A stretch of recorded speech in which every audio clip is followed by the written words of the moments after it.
মালদা জেলার মানিকচকে গঙ্গায় স্নান করতে নেমে 3 বোনের মর্মান্তিক মৃত্যু। উদ্ধার হলো 3 জনের নিথর দেহ। মঙ্গলবার 3 বোনের নিথর দেহ উদ্ধার করা হয়েছে। গোটা ঘটনায় শোকের ছায়া এলাকায়। সোশ্যাল মিডিয়ায় অশালীন মন্তব্য করা এবং তৃণমূল নেতাকে প্রাণনাশের হুমকি দেওয়ার অভিযোগে এক যুবককে গ্রেপ্তার করল চাকুলিয়া থানার পুলিশ। বুধবার ধৃতকে ইসলামপুর মহকুমা আদালতে পেশ করা হয়।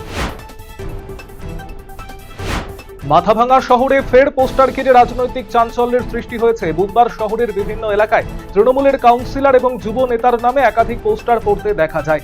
রাজ্যে ক্ষমতায় পালা বদলের পর থেকেই মাঝে মধ্যে এই ধরনের পোস্টারকে কেন্দ্র করে রাজনৈতিক উত্তাপ ছড়িয়েছে মাথাভাঙায়।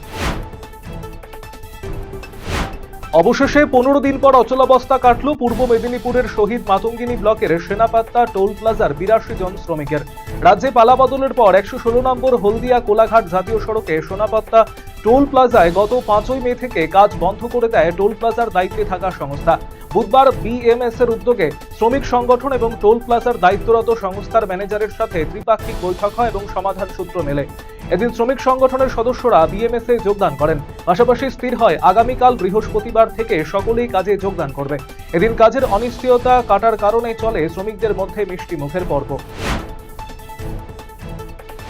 বিধায়ক নির্বাচিত হওয়ার পর প্রথমবার রায়গঞ্জ বিশ্ববিদ্যালয়ে পৌঁছলেন কৌশিক চৌধুরী। বুধবার দুপুরে রায়গঞ্জ বিশ্ববিদ্যালয়ে সৌজন্য সাক্ষাতের উদ্দেশ্যে উপস্থিত হন তিনি। বিশ্ববিদ্যালয়ের উপাচার্য অর্ণব সেন, বিভিন্ন বিভাগের অধ্যাপক অধ্যাপিকা এবং অশিক্ষক কর্মীদের সঙ্গে এদিন সৌজন্য সাক্ষাৎ করেন বিধায়ক। প্রতি বছরের মতো এবছরও গরমের মরশুমে স্বেচ্ছায় রক্তদান শিবিরের আয়োজন করল ওরিয়েন্ট চ্যারিটেবল সোসাইটি। বুধবার দুপুরে রায়গঞ্জের সংস্থার নিজস্ব কার্যালয়ে এই শিবিরের আয়োজন করা হয়।